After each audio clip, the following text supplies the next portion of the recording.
Hello everybody, welcome back for another video. Hope you're all doing fantastic and that you're all having a wonderful day. Welcome back to another News I Missed, where I go over, that's right, news I missed, as always, leaving a like, leaving a comment, leaving another comment, or trying to leave the first like that you weren't able to actually click on, or subscribing. All of these things do help out the channel immensely and are very much appreciated. And without further ado, let's jump right into it. Binance has raised up to $500 million in an effort to bolster its investments in Web3 startups. According to an article by CNBC, this initiative will become the first formal announcement of the company's venture capital fund via Binance Labs in partnership with DST Global and Briar Capital. The $500 million fund is specifically allocated to Web3 startups and is intended to capitalize on the current bear market as a means to search for unicorn hopefuls. Okay, weird sentence. Ken Lee, Binance Labs Executive Director of Investments and M&A, stressed that while there is very little change in early-stage private markets, although the number of startups achieving the unicorn status, that is, those with a billion-dollar valuation, is slowing down a bit, they said, "We are looking for projects with the potential to drive the growth of the Web3 ecosystem." Binance estimates that there are around 300,000 to 500,000 active Web3 developers. That's a lot of people. They are scattered throughout various crypto subsectors, including infrastructure, NFTs, and decentralized autonomous organizations, to name a few. This is one of the really weird instances where this news was actually one of the most popular news stories when it was released. And I say that as a matter of fact, as opposed to being like, oh, this makes a lot of sense as to why this would have been actual popular news. Binance and many other companies within the cryptocurrency space have actively been investing as much money as they possibly can for a number of years, especially Binance. If you remember anything relatively recently, every 4 days, Binance is buying a new company, investing in a company, getting legal paperwork to be able to work within their borders. I mean, every couple of days. So it was unsurprising to me when there was news that Binance raised or had $500 million lying around to be able to invest in companies who are trying to make Web3 the it thing. For those of you who don't know, the entire idea is we are currently in Web 2, Web 1 being, 1995 to around 2000 internet. And the idea is Web 3 is going to be the digitization, NFTification of, and metaversification of basically everything, and this is expected to be a multi-trillion dollar market within the next even couple of years, not to mention 20-30 years down the line. So I hope it works out for them. I hope they make all the money in the world. I think Binance has officially, logically, set themselves up to be very big players in the cryptocurrency space. I don't think that anyone can deny that, because I'm not sure how many billions they have in the background, but it's getting a bit ridiculous when you can just be like, yeah, here's $500 million to any new company that decides to spread their wings within the next couple of months or years. So, yeah, super popular. Whoa. It says Andreessen Horowitz also raised $4.5 billion last month. I mean, because why not? Why? Not like any other people in the world actually need $4.5 billion, but Web3 does. So that's the Web3 news. Woo! Can't wait for those beautiful metaverse size and all the other NFT funds and everything. And also this one, I don't know why, once again, why people keep writing stuff like this. It says they raised $500 million amid a bear market. What don't people understand about this is when you do it? You don't launch these funds when the market is at an all-time high and is about to collapse, because it kind of loses all the momentum. You raise it when prices are low so that you can buy up the companies when they're undervalued, so that when prices go back up, that $500 million that you put into the ecosystem becomes $4.5 billion. Of course, what was the other news? It was like 4 days ago. Oh gosh, what was it? There was some other company who announced that they were getting into crypto and they had been buying a huge amount of it, and they were acquiring all these companies. And the article was like, it's a little weird given that we're in a bear market. Do people not know how finance works? That is the Binance. $500 million into Web3. Woo! Web3 news. And yeah, let's move on. Also in the news, Continental Diamond, a jewelry store based in, I'm not sure if that's St. Louis or St. Louis. I'll say St. Louis. St. Louis Park has agreed to accept Bitcoin payments for those looking to add bracelets, necklaces, and any other diamond-encrusted jewelry to their collections.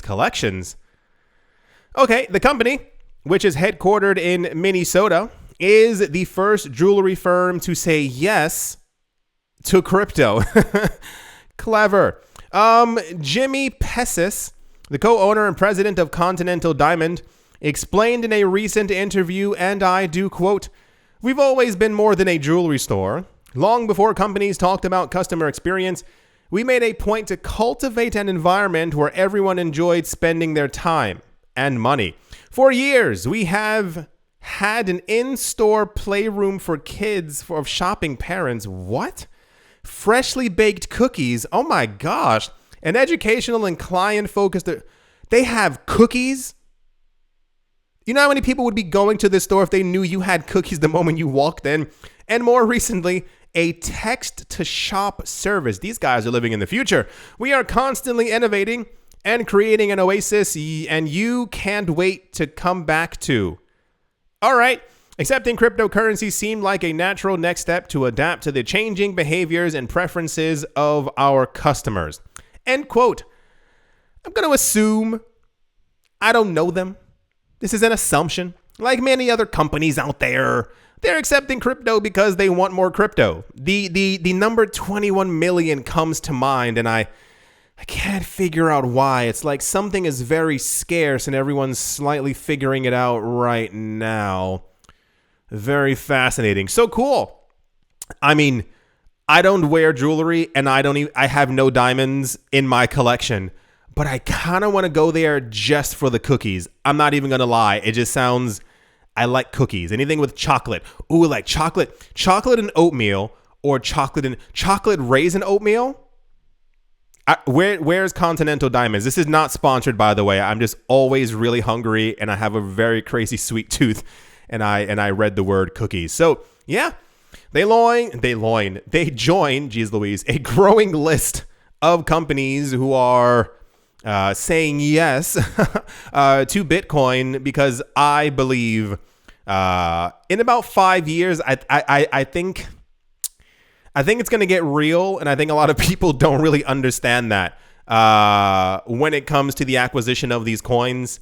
Ethereum, the only way to be able to make some new Ether is by having Ether. The next halving, I think, is going to be very rough for a lot of people who, not financial advice, don't have any Bitcoin and realize, hey, I should have added 1 million Satoshis to my portfolio. Same exact thing when a lot of these coins that are currently like 6 cents, 14 cents, 9.5 cents, $1 go up to like $7, $14, $324, which is not out of the realm of possibility.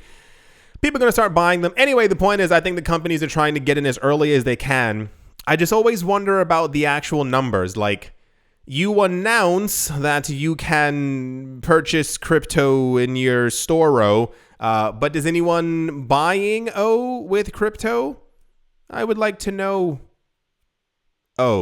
That's the Continental Diamond store is in St. Louis Park, is accepting crypto for diamonds. What a fancy sentence. Yeah. Let's move on. Also in the news, Dubai Hotel, the Manor Hotel by it's either J-A or Ja. If it's Ja, maybe Ja Rule. They don't explain what J-A is now accepting crypto payments. Surprise! After their partnership with Binance, now guests can use Binance Coin, Bitcoin, or Ethereum to pay. Whoa, no Dogecoin and Shiba Inu. Shocked the living heck out of me. They're always in every single sentence. Wow. Whoa. The hotel has joined the payment gateway, which is managed by Binance to facilitate these asset payments. The crypto payment giant or gateway that Binance has created will be accessible through the hotel's website. The official website of the hotel states that it adheres to strict security measures for protecting customers and business owners' rights equally. I don't know what that's supposed to mean. Mohammed Hanif Al-Qasim, the managing partner of the Manor Hotel, stated, virtual assets go in line with the Manor's vision for sustainability and digital transformation, considering its position among top eco-friendly boutique hotels in Dubai. This move by the Manor Hotel signifies that these digital assets are now being quickly integrated and accumulated with different sectors and also with the global economy collectively. Listen, I'm going to tell you some of the conversations I've been having with a lot of people. I keep meeting new people, running into people, having discussions, and it keeps happening over and over. This is why I personally think what we're currently in doesn't feel like a bear market. If you've been here, and I know that sounds crazy to at least 40% of you, but if you've been here for a while, this doesn't seem beary. This doesn't. We're not at a $12,000 Bitcoin. Ethereum's not at $250. The amount of accumulation and acceptance and the word's not adoption going on is a little spectacular. I could have never imagined 7 and some change years ago.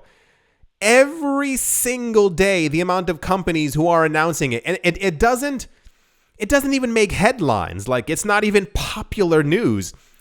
We are being swept up into this world where you can already pay for everything in crypto. It might not be this particular hotel, but go about 5 streets away or on a website, and you can find which places accept Bitcoin or Ethereum or Cardano or Dogecoin or Shiba Inu. And you'll find a huge list in every single city. Try it out. It's really insane to think about, like how we have merged so rapidly with the physical world, if you will. And it's like it's happening, literally right before our eyes. And so many people just aren't paying attention to it.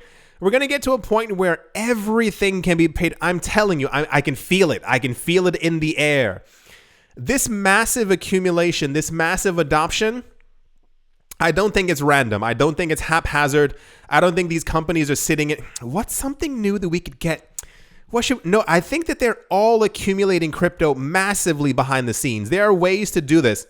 For those of you who don't know, whether it be through some form of tactic that whales use to keep prices at bay while they accumulate, or something buying over the counter. But I have always, there's not a lot of Bitcoin left. I know I've been saying that for a while, but we actually know that it's true. We've had numbers before that show the amount of Bitcoin on exchanges continues to dwindle. I feel it in the air. There's going to be a point, I'm estimating 3 to 5 years, where there's going to be a really strong switch.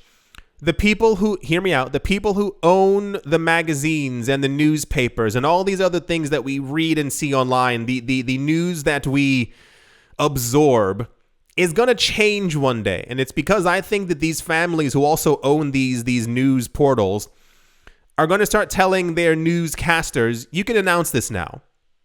And they'll start talking about Bitcoin going up, how Bitcoin's doing this, how Bitcoin's changing the world. The narrative is going to change so quickly. We're going to get to a point where, and this is what kind of slightly freaks me out, where you're going to be able to go now. Oh, I can feel it. You're going to be able to go to a hotel one day any part of the world, and I want to stay here for a week in Dubai hotel, whatever. And they're going to be like, okay, that's 345 Satoshis. That, I think, is going to be the weirdest thing in the entire world for me, because the earliest adopters are, of course, going to benefit the most from it.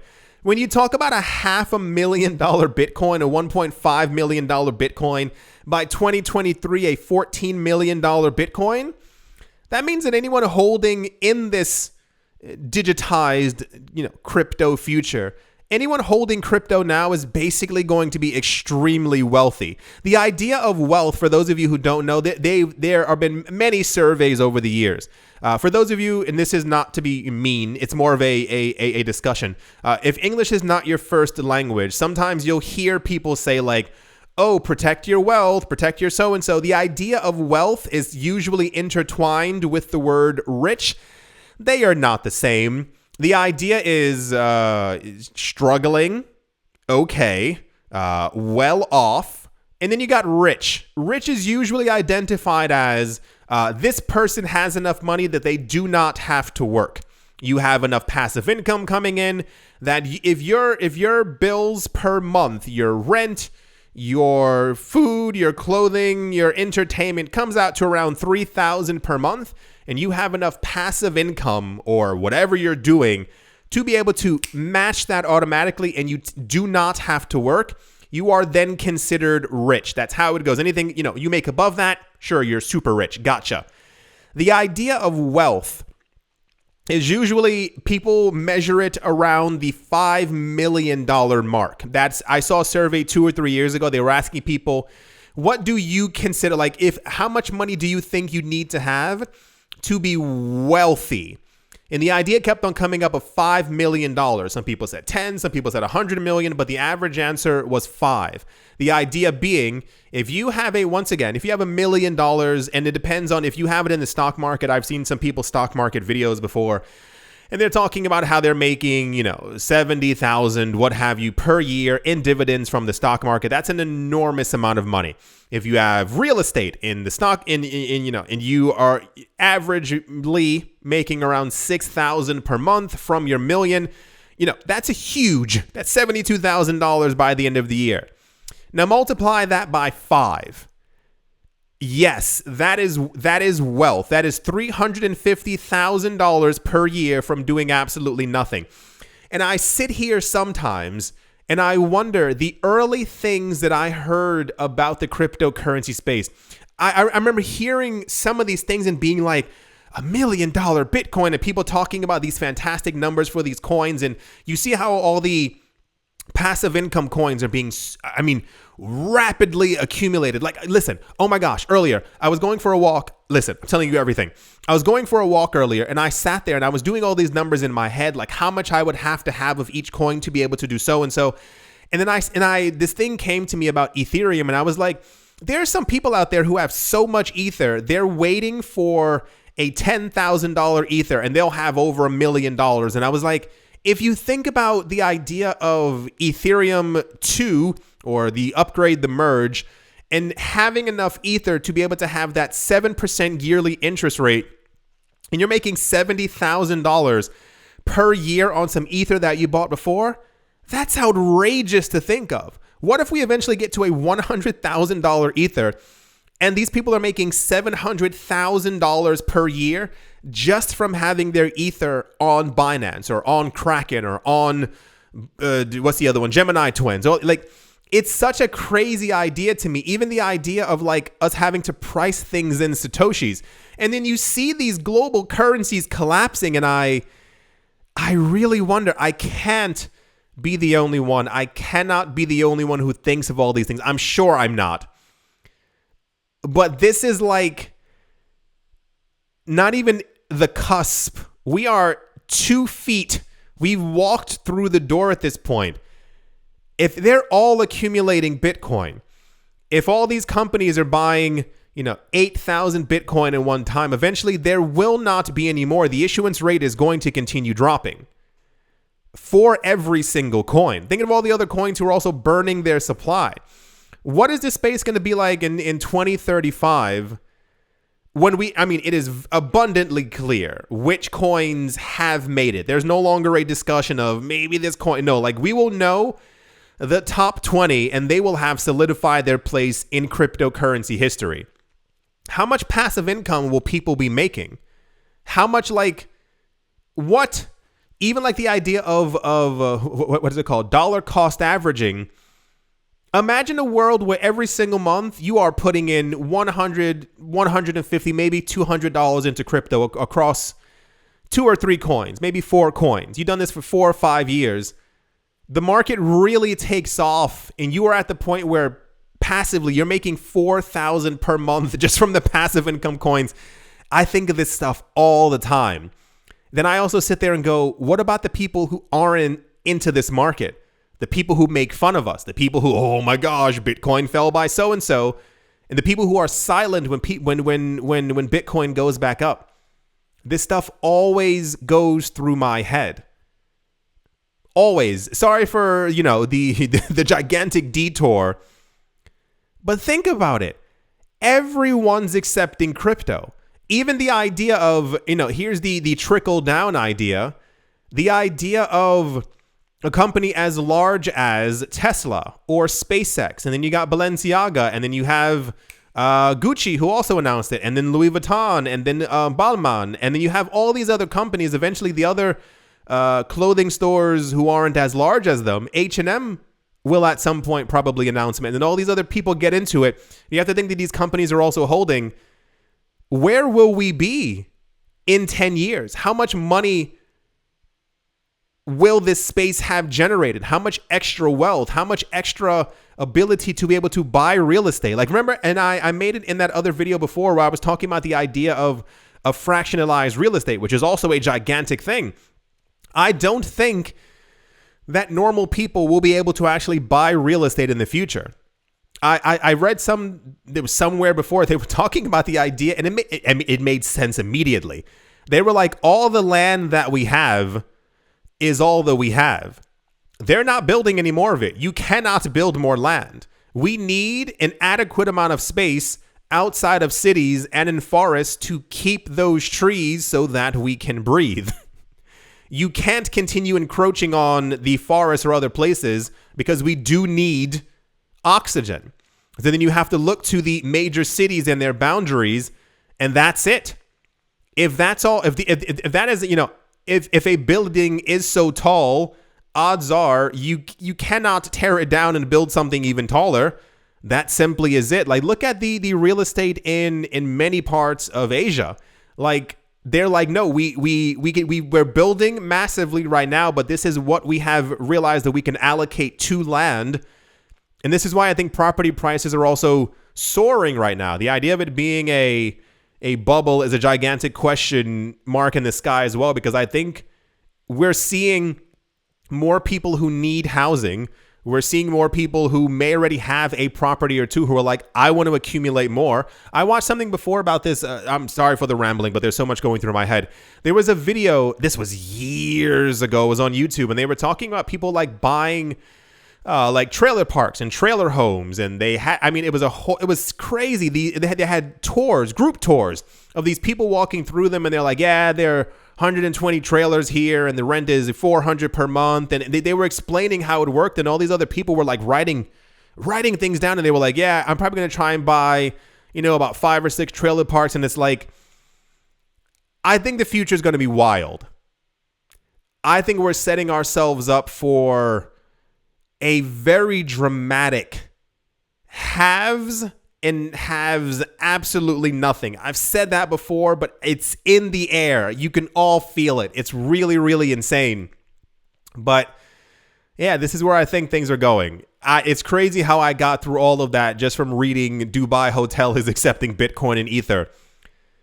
But you can feel it. All the news is constantly about acceptance, adoption, this hyper building moments during the time when we have a bear market. That this doesn't feel, listen, when we have bear markets, you can feel it.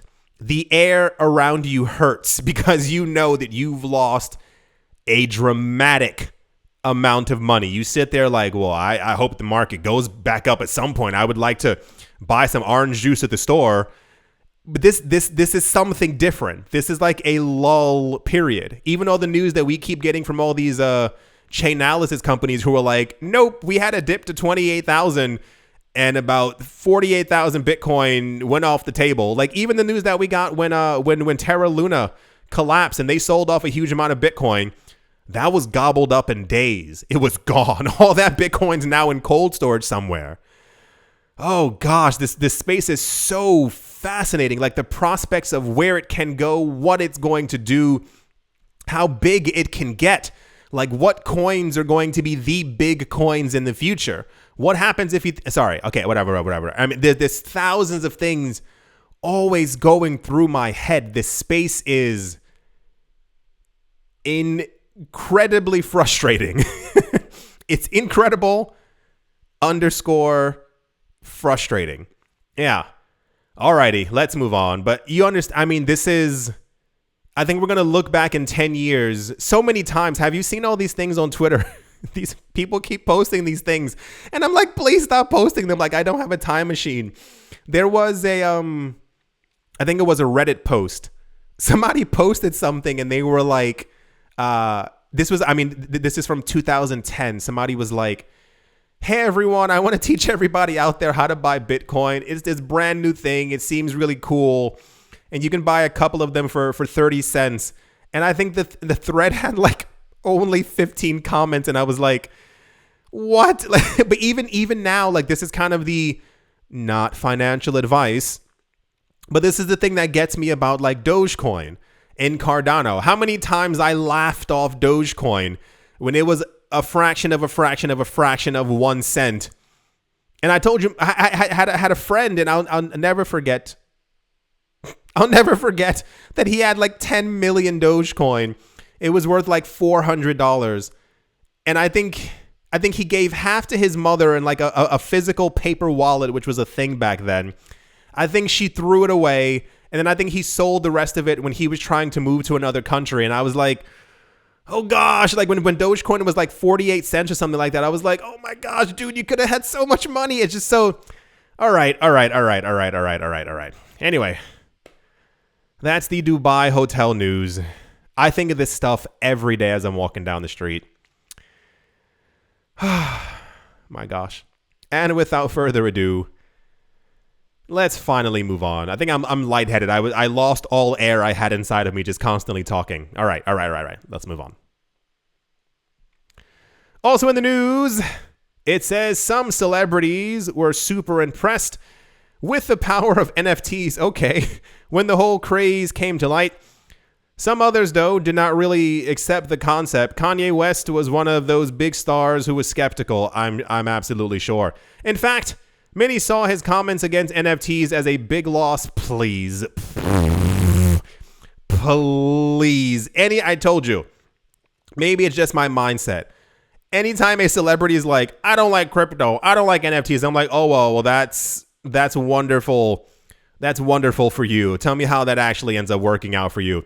In what could be a big boost to the NFT market, the American rapper Kanye West has filed for a trademark application around his Yeezus brand. What?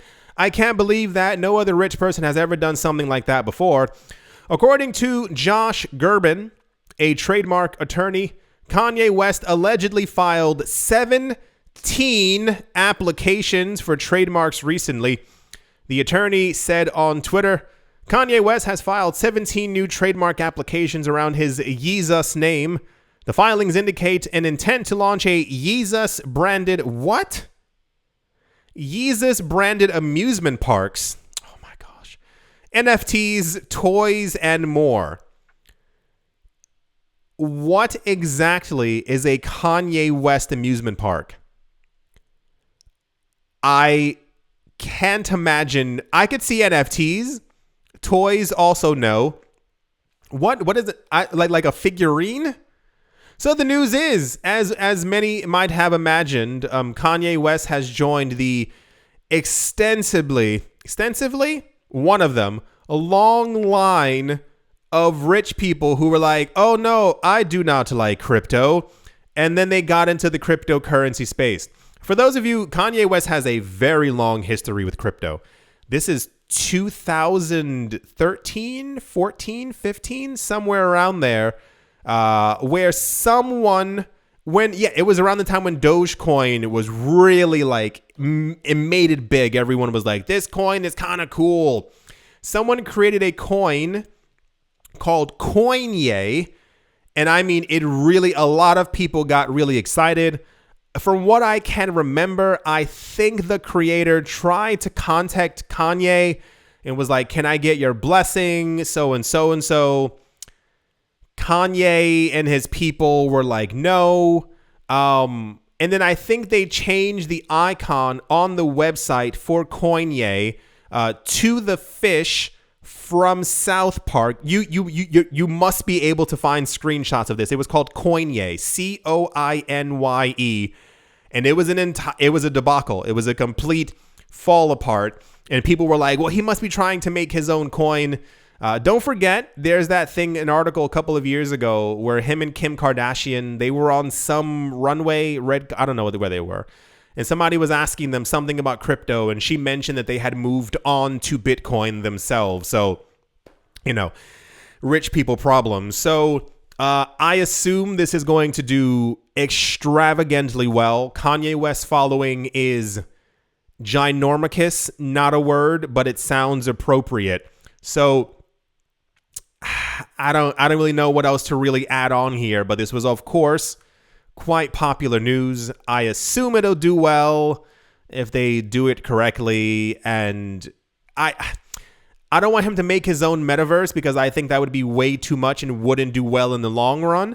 But I think him buying land in Sandbox or Decentraland the same exact way that Snoopy Dogg, that Snoop Dogg has, I think that would do incredibly well for his brand. But that's just also, my 5 Satoshis or whatever. Anyway, that's the Kanye West and some of his plastic still say Kane news. And without further ado, let's move on. Also in the news, this was a lot. People who mine crypto are in for a major showdown with legislators. The relatively low cost of providing electricity in New York is rapidly making the state a flourishing hub for cryptocurrency miners. However, several local and environmental organizations have voiced concerns about the impact of pollution as a result of the state's fast growth. On Friday, the New York State legislature enacted a bill that prohibits new permits for certain fossil fuel power facilities to be used in Bitcoin mining. Once again, this is for new permits. For any new proof of work mining, the bill, which passed the lower house earlier this year, mandates a 2-year ban. This is not a forever thing. It's if you want a brand new, from this moment, piece of paper that says you can mine Bitcoin within the state, they say no, and you have to wait for 2 years. Concerns over crypto mining's impact on the environment account for the majority of the grievances within the industry. The Senate voted 36-27 favoring the bill. Mining businesses that already have a license or are actively applying for a new one, so if you applied for it 3 days before this happened, you will still be permitted to continue their operations. A lot of people were throwing this around. Like New York is, first of all, New York State has the BIT license, so they should not be looked at any point as the beacon for cryptocurrency knowledge. Just saying, sorry if you live there, but if you live there, you also know what I'm talking about. The other point being, people were like, you can't do this, freedom and all this other stuff, and it's like, stop it. Go to Jersey, go to Connecticut. Texas, literally has opened... Texas made new doors and opened them and told people to walk through them. They are trying to be the cryptocurrency hub of the United States. There's also Washington State, not DC, is also really big for crypto. Minnesota, I feel like in the winter, all the cold air they get also has to be something big as well. And then you got Alaska. It's fine.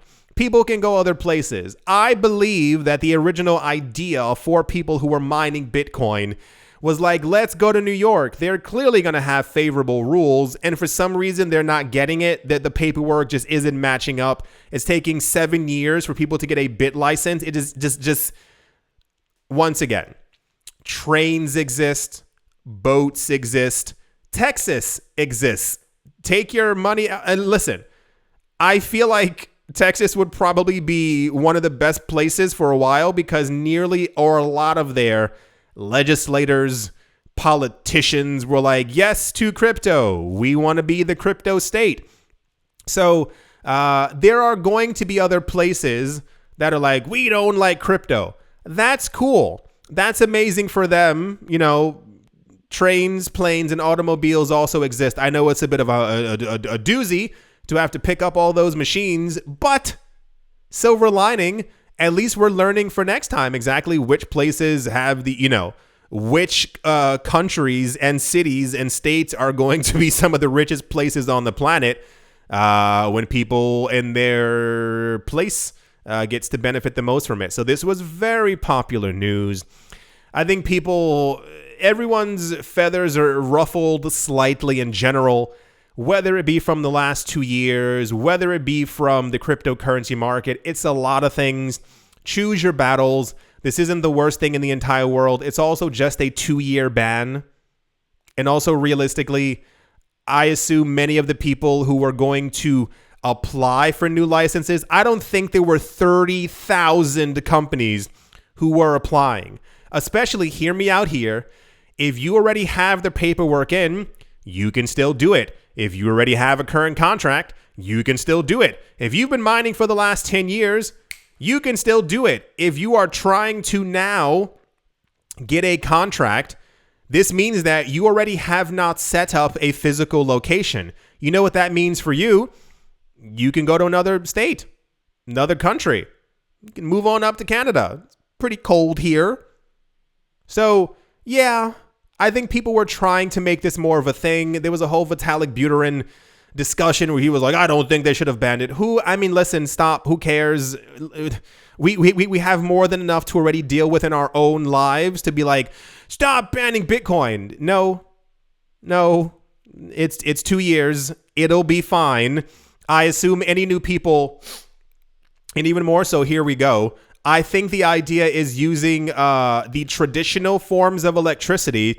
So if someone has the things, the sun, solar panels, or they find hydroelectricity, or what's the other thing?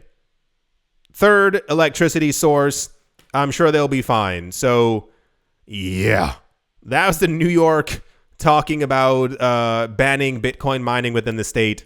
I mean, we should all know at this point, once again, New York is not the most crypto-friendly place.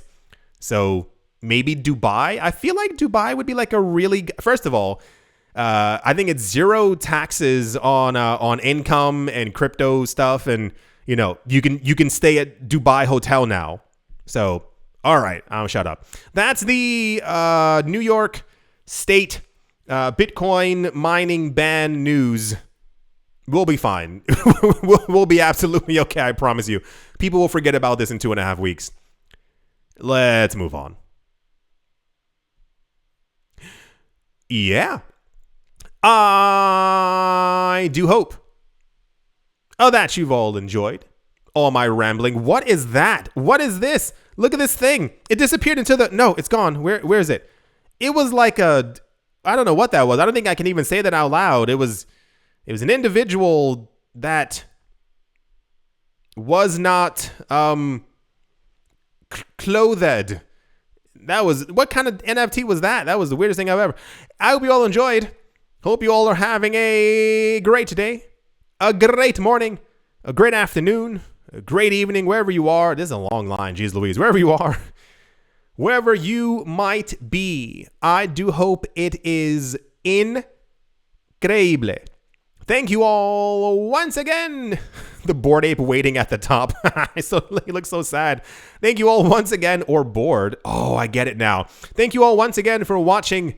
Oh, this thing right here. That is, what in the actual goodness is this? Oh, what is that? Thank you all once again for watching, listening, and or supporting. And I will most certainly be talking to you all soon. See you.